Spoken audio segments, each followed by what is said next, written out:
if you want to survive for the long term on any industry, not only Amazon, but this applies to anything you do in life, anything you do in business, you need to have a competitive advantage, right? Today, I'm going to show you 3 tips. I'm going to talk to you about 3 tips that you can implement in your business to get a competitive advantage. Before we start, we have a Discord server for this channel where we talk, we hang out, and people ask questions about Amazon and stuff. I'm always over there hanging out with other sellers. Join us if you want to hang out. If you have any questions to ask me, this is the best place to do it. This does not mean that you should stop leaving comments in the YouTube channel, because ever since we got the Discord, guys, you do not leave any comments anymore, almost. So keep leaving comments here. Join the Discord. Let's talk. All right. So yeah, let's go straight to the first tip. So the first tip, and this is something that I'm going to do personally, that I'm going to do more personally because I was not doing it, is logging out, like keeping logs of sales, of promotions that are going out, that are going on certain websites. So, for example, a few weeks ago, a few days ago, I don't remember when it was, we had 25% of promotion on Nike.com and certain stuff, right? And you should keep tab of those things with the date and stuff, especially on websites that you know, websites that are easily manuals, like that you can source manually easily, and websites that you really know. You should keep track of those things because you will be able to see patterns. For example, for that website, there's a 20% promotion going out every 3 weeks on the bestseller, for example, right? So if you know the brand and stuff, like, it will help you a lot because you need to be able to manage your capital, right? So if you know that the promotion is going out, is coming out in the next couple of days on that brand that you know really well and that you know you can continuously get like above average return on investment, you should really not spend as much money as you are usually on other deals because you know that this is coming.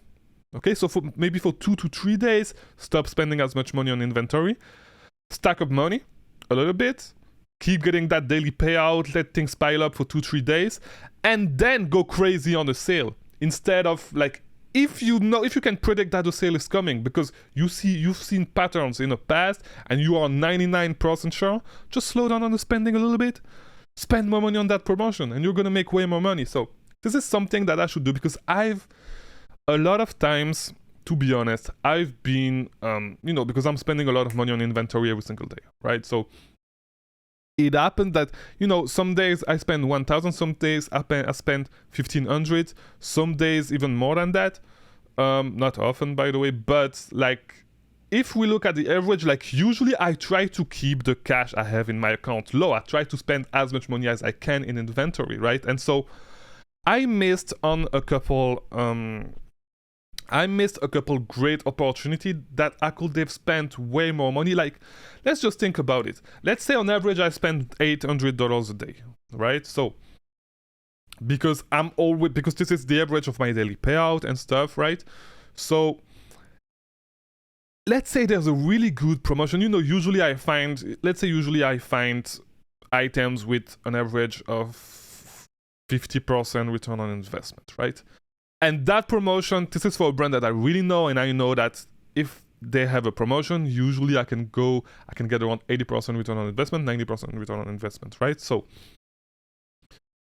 if I just stop spending money 2 days before the promotions come, instead of having $800 to spend on that promotion, I can have more money and do less research and stuff. And so I will have $2,400 to spend instead of $800. So it all makes sense. This is something that I should do more to be able to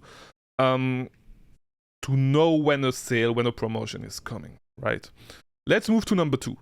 Number 2 is finding more leads that you actually need, right? So I know it's not the case for a lot of you guys. For a lot of you guys, the problem is not the amount of capital. The problem is the amount of leads that you can find, right? And when you start being able to spend all your capital, for a lot of guys, You just stop looking for leads. You just find whatever leads you need for the day, you spend your money, and that's it. You should not do that. And this is a pitfall a lot of new sellers fall into. You should always have more leads. You should always have a stream of new leads coming in your lead bank. You should always have more than you need to reach your daily goal. Right, because you need to be ready at any time to take any financing option that you can. Right, whether Amazon whether Amazon gives you just a new loan, whether your bank have a new loans to give you, whether some friends or family want to invest money, want to loan you money so they can make a little return and stuff.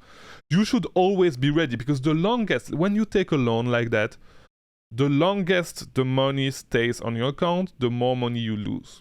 Right? So you should always be ready. Always have 2 to 3 times more leads every single day that you need, at least. And to be honest, guys, if I wanted to, I could work for 30 minutes a day. I could really work for 30 minutes a day if I just needed to. I have so many leads, saved in my lead bank that I haven't been able to test yet. Because I have so many leads, I keep finding so many leads every single day that I keep in my lead bank. And so that way I have, just yesterday, Amazon offered me a new loan. So if I was not doing this, as soon as the money is going to come on the account, as soon as I'm going to have the money, I will spend the money easily in 1 day, 2 days. Because I have that. I have so many leads, and I'm used to finding a lot of leads every single day, right? So it's going to be super easy for me. But just think about it. Imagine just $5,000. If you were to get 5,000, if you had to inject $5,000 in your business, right, in your Amazon business, how long would you take to spend it? The longest the money is going to stay in your account, the more money you lose. Not only the opportunity cost of being able to flip that money more for the time that you will keep that money for the time of the loan, but not only that, but also the interest, because you're paying interest on the money, right? So how fast are you going to be able to spend that money on profitable inventory? And this is why you should always be ready, always have more leads coming in than what you need. So that was step number 2. That was tip number 2. Tip number 3, you should philosophize about your process, be creative, always think about your process and try to refine them, improve them a little bit every single day. Last iteration of this for me was the video I released yesterday on how I improved my reverse sourcing process, right? So, and I use the term philosophize for a reason, because you should think deeply about that. You should think deeply about your Amazon business, about sourcing methods, about every single component of your business. You should think deeply about it, and it comes down to tips number 2. I could really work 30 minutes a day if I wanted to, but I'm obsessed about that stuff, about every single little component on how I can improve them.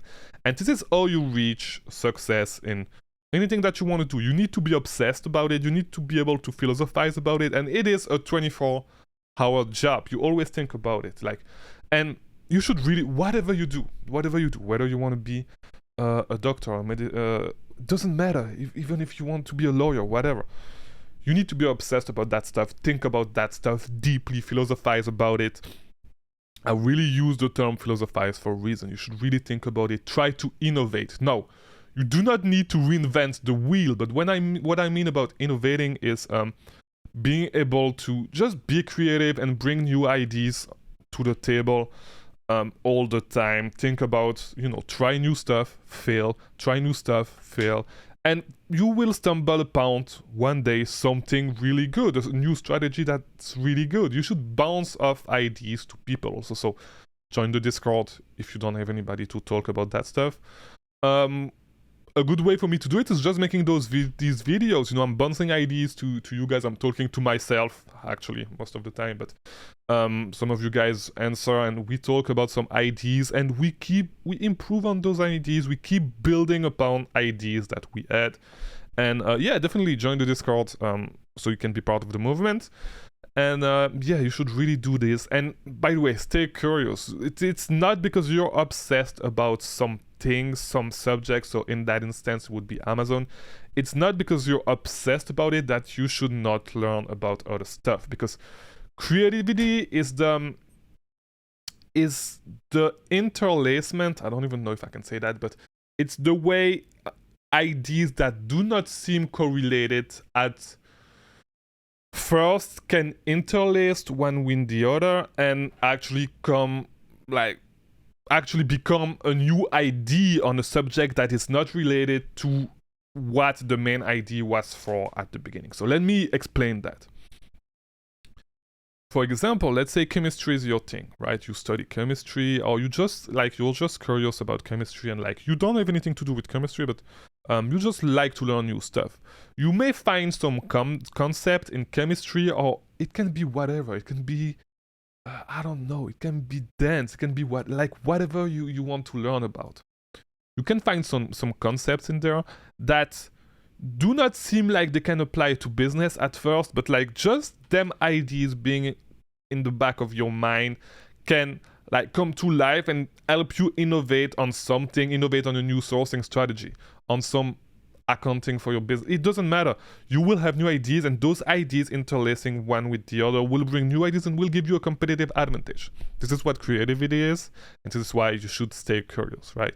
Stay curious, keep innovating, do all that stuff, and soon enough you'll come up with a new idea that's going to be crazy, that's going to help you be crazy profitable for a certain amount of time, or forever, who knows.